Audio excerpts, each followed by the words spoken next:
ఆంధ్రప్రదేశ్ రాష్ట్ర ప్రభుత్వం టీసీఎస్ సంస్థకి కారు చౌకగా భూములు కట్టబెడుతోంది అంటూ చాలామంది విమర్శలు చేశారు. అయితే టీసీఎస్ లాంటి ఒక ప్రతిష్టాత్మకమైనటువంటి సంస్థ ఆంధ్రప్రదేశ్లో యాక్టివిటీస్ స్టార్ట్ చేస్తే అది రాష్ట్రానికి, అదేవిధంగా రాష్ట్రంలో ఉన్నటువంటి యువతకి కూడా మేలు చేస్తుంది. కాబట్టి టీసీఎస్కి భూములు కేటాయించడం అభ్యంతరం పెట్టాల్సిన అవసరం లేదు అనేది కొందరి వాదన. అయితే టీసీఎస్కి భూములు కేటాయించినటువంటి సందర్భంలోనే ఆంధ్రప్రదేశ్లో ఉరస అనేటువంటి మరొక సంస్థకి చంద్రబాబు ప్రభుత్వం ఏకంగా 60 ఎకరాలు కట్టబెట్టేదానికి సిద్ధమైంది. ఏప్రిల్ 15వ తారీఖున జరిగిన క్యాబినెట్ భేటీలో అటు టీసీఎస్కి 21 ఎకరాల భూమి కేటాయిస్తూ నిర్ణయం తీసుకుంటూనే ఇటు ఉరస అనేటువంటి సంస్థకి 60 ఎకరాల భూమిని అప్పగించే దిశలో నిర్ణయం చేసింది. దీని మీద రాజకీయంగా పెను దుమారం చెలరేగుతోంది. అయినా రాష్ట్ర ప్రభుత్వం స్పందించేందుకు సిద్ధపడలేదు. వివరణ ఇవ్వడానికి కూడా సస్యమిరా అంటుంది.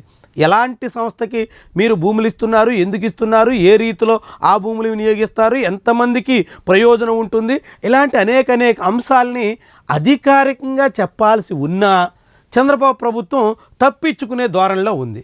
సరిగ్గా ఇదే సమయంలో విజయవాడ మాజీ ఎంపీ కేశినేని నాని బాంబు పేల్చారు. కేశినేని నాని చేసినటువంటి ఆరోపణల ప్రకారంగా ఈ ఉరస అనేటువంటి సంస్థ కేశినేని చిన్ని బినామీ. కేశినేని చిన్ని ప్రస్తుతం విజయవాడ ఎంపీగా ఉన్నారు. కేశినేని నాని మీదే ఆయన గెలిచారు. వాళ్ళిద్దరూ బ్రదర్స్ అయినప్పటికీ కూడా రాజకీయంగా చెరోదారిన సాగుతున్నారు. అలాంటి కేశినేని చిన్ని ఉరస క్లస్టర్స్ ప్రైవేట్ లిమిటెడ్ అనేటువంటి బినామీ సంస్థను పెట్టుకుని ఆ సంస్థ ముసుగులో భారీగా భూములు కాజేసే ప్రయత్నం చేస్తున్నారు అంటూ కేశినేని నాని ఆరోపించారు. వాస్తవానికి కేశినేని చిన్నికి నారా లోకేష్ ఆశీస్సులు పుష్కలంగా ఉన్నాయి.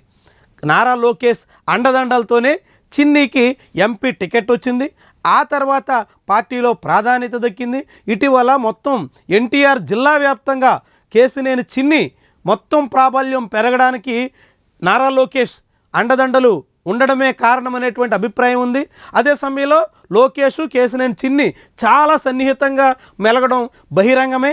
ఇటీవల పాకిస్తాన్తో టీమిండియా మ్యాచ్ ఆడుతున్నప్పుడు దుబాయ్ స్టేడియంలో కేశినేని చిన్ని, నారా లోకేష్ ఇద్దరు అక్కడ ప్రత్యక్షమయ్యారు. ఇలాంటి అనేక అనుబంధాలు నారా లోకేష్కి కేశినేని చిన్నికి ఉన్నటువంటి తరుణంలో కేశినేని చిన్నికి చెందిన బినామీ సంస్థకి ఆంధ్రప్రదేశ్ రాష్ట్ర ప్రభుత్వం ఏకంగా 60 ఎకరాలు కట్టబెట్టినటువంటి వైనం రాజకీయంగా ప్రకంపనలు పుట్టించే పరిస్థితి కనిపిస్తుంది. గడిచిన వారం రోజులుగా ఈ ఉరస అనేటువంటి సంస్థ చుట్టూ పెద్ద వివాదం నడుస్తున్నప్పటికీ ప్రభుత్వం నోరు మెదపకపోవడానికి ఈ రాజకీయ అనుబంధాలే కారణం అనేటువంటి వాదన కూడా బలపడుతుంది. కేవలం రాజకీయ ప్రయోజనాల కోసం తమ ఎంపీకి సంబంధించినటువంటి బినామీ సంస్థకి అప్పనంగా 99 పైసలు చొప్పున ఎకరా భూమి 60 ఎకరాల వరకు కట్టబెట్టేసేటువంటి తీరున చంద్రబాబు ప్రభుత్వం తెగించినటువంటి ధోరణి మరింత వివాదాస్పదమయ్యేటువంటి అవకాశం ఉంది. మరి ప్రభుత్వం దీని మీద ఏ రీతిని స్పందిస్తుంది? ముఖ్యంగా నారా లోకేష్ అనుచరుడుగా ఉన్న